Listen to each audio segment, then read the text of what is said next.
Contacto Informativo presenta la entrevista.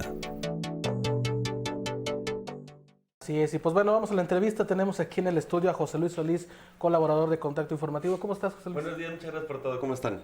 Muy buenos días, pues ¿con qué tema? Porque siempre hay, a pesar de que es diciembre, bueno, todavía la agenda está bastante llena. Está bastante lleno y fíjate que el 9 de diciembre celebramos, por así llamarlo, conmemoramos, más bien dicho, el Día Internacional contra la Corrupción. Y me parece que es un tema que debemos como poner en la agenda, porque si bien está en la agenda, muchas veces queda difuminado por una realidad que es que en México la corrupción se ha vuelto sistémica. Es decir, está institucionalizada y ahí hay un punto de riesgo, no solo para el ciudadano, sino para el Estado completo. Claro, ya lo decía el expresidente Enrique Peña Nieto, forma parte de nuestra cultura. Así es, ¿no? Que fue, digamos, una discusión si era cultural o no era cultural el tema de la corrupción. Fíjate que la corrupción, la verdad es que se vuelve sistémica porque nace con el sistema político mexicano. Es decir, cuando se acaba la revolución, el hecho de tener dos ejércitos, que era el revolucionario y el ejército oficial, evidentemente nos buscó una salida, que fue la corrupción. Entonces, no te doy un cargo público, pero sí te puedo dar ciertas dádivas que permita que logremos lo que algunos autores llaman la pacificación del guerrero. Entonces, eso nos insertó en un tema de que el sistema político priista, digamos que nace en el 29 y que se viene arrastrando y evidentemente se empieza a hacer mucho más grande. Pero no que se vuelva más grande, porque muchos podemos pensar que el sexenio de Peña Nieto fue como el boom de la corrupción. Realmente no, el problema es que empezamos a visibilizar un problema que ya estaba insertado en el Estado mexicano. Es decir, un problema que siempre estuvo ahí, pero que en mucho tiempo nos benefició, al final del día, hoy sí veíamos cierta afectación. Incluso, por ejemplo, en pláticas de café era muy común ver, ay, le dio una mordida a un tránsito, y era incluso hasta de risa. Hoy pareciera ya un poco que la juventud empieza a cambiar ese chip, y ya no es tan común empezar a escuchar pláticas sobre corrupción. Incluso empieza a inhibirse, porque resulta que empieza a dar pena si somos corruptos o no somos corruptos. Y hay que contabilizarlo, digo, porque la corrupción, aparte de que es muy dañina, es muy costosa. En México, según algunos indicadores, nos cuesta más o menos el 9% del PIB anual. Eso se traduce en 21.9 millones de pesos. Si hacemos una comparativa, en educación gastamos 3.1% del PIB anual, es decir, gastamos más del 3% en corrupción que en educación. Y en sector educativo, en sector salud andamos en el 2.5% del PIB. Ese es lo que nos cuesta anualmente la corrupción. Y si nos vamos a tasas de crecimiento, nosotros crecíamos el año pasado 1%, 2%, hoy andamos en el punto y algo. Es decir, ¿cuánto tardamos en recuperar lo que realmente perdemos por el costo de corrupción? Y eso incluso se ha traducido en digamos, en la encuesta que hace el INEGI de impacto gubernamental, nos ha llevado a decir que la corrupción es el segundo problema más grande de este país. Es decir, evidentemente la seguridad ocupa un lugar privilegiado, el primer lugar, pero el segundo va la corrupción, incluso arriba de desempleo y arriba de pobreza. Y es que después vemos cómo la corrupción está relacionada con el desempleo, está relacionado con la seguridad, está relacionado con la salud y bueno, con todos los sectores a los que nos podamos ir enfocando. Así es, y lo peor es que termina por ser una especie de impuesto progresivo, es decir, a la familia le cuesta. Entonces, porque lo que hace es disminuir el ingreso disponible en las familias y esa disminución, evidentemente, tiene una incidencia en tema, por ejemplo, de pobreza. Y también tiene una incidencia en cuánto recauda el Estado.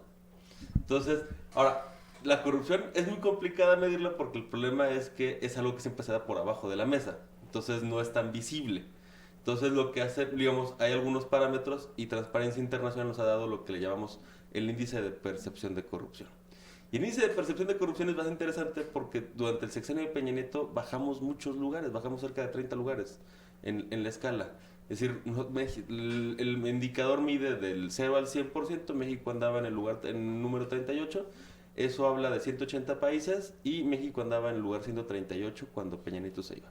Es decir, en términos de la OECD, éramos el país más corrupto en términos de percepción. Y en América Latina alcanzamos también ese último lugar. Esto nos lleva a un problema, es decir, porque es lo que la gente percibe. Y es bastante interesante porque, por ejemplo, en el primer año de Andrés Manuel, la percepción de corrupción bajó el 16%. Es decir, hablamos de una disminución bastante considerable. Pero esto no está implicando que realmente se esté haciendo un combate a la corrupción. Simplemente que la gente, como el presidente lo ha puesto en la mesa y lo ha señalado muchas veces, la gente percibe que el gobierno es menos corrupto. Y entonces eso nos ha permitido dar variaciones en la percepción, que por lo menos es positivo. Es decir, el hecho que la gente no sienta la corrupción pareciera un poco positivo. Pero habrá que empezar a ver los indicadores para ver si realmente la corrupción, es decir, si la percepción realmente también se traduce en una disminución en la corrupción. Oye, José Luis, y la creación de estos organismos que quieren hacer ciudadanos, de que se combata la corrupción, de que el gobierno federal actual también ha tenido esta bandera de combate a la corrupción, ¿ha servido de algo? Digo, sabemos que la gente ahora se cuestiona a lo mejor más las cosas, ¿no? Es decir, es que esto parece que puede haber otra cosa por ahí, ¿no?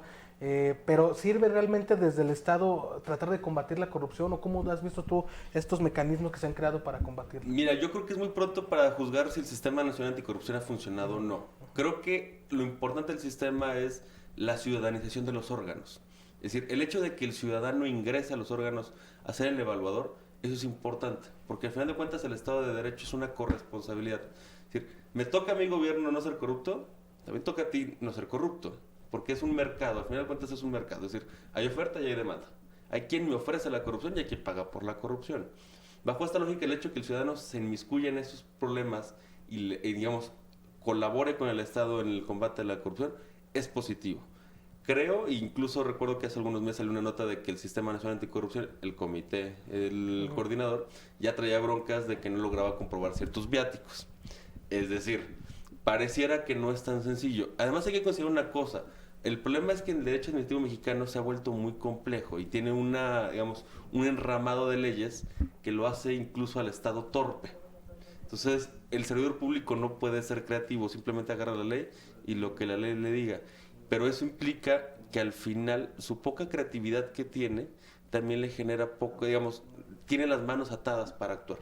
Y el caso muy particular es de los alcaldes. Por ejemplo, ¿cuántas veces hemos escuchado aquí en San Luis que el alcalde no tiene para pagar los laudos que le dejó la administración anterior? Y entonces resulta que agarran dinero donde encuentran porque tienen que pagar porque el tribunal se lo está ordenando y al final del día viene la auditoría y les dice, híjole, es que agarraste dinero de una bolsa que no era. Y como te paso eso, empiezan las sanciones administrativas. Entonces, incluso la corrupción, que digamos como la logramos medir a través de órganos fiscalizadores, tampoco no nos arroja que el alcalde se haya robado el dinero, simplemente que hubo un desvío porque no se utilizó el dinero de un lugar a otro.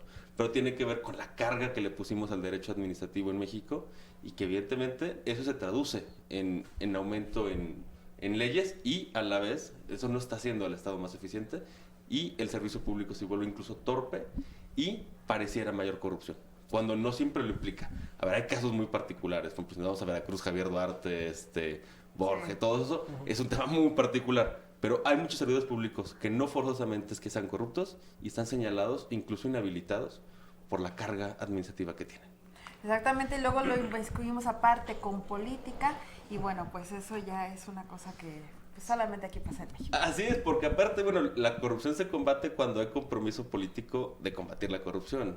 Esta parte que el presidente nos decía de la escalera se barra de arriba para abajo no siempre es cierta, pero por lo menos si hay un interés de la clase política por combatir la corrupción, evidentemente los órganos institucionales empiezan a funcionar. Pues eso esperamos todos.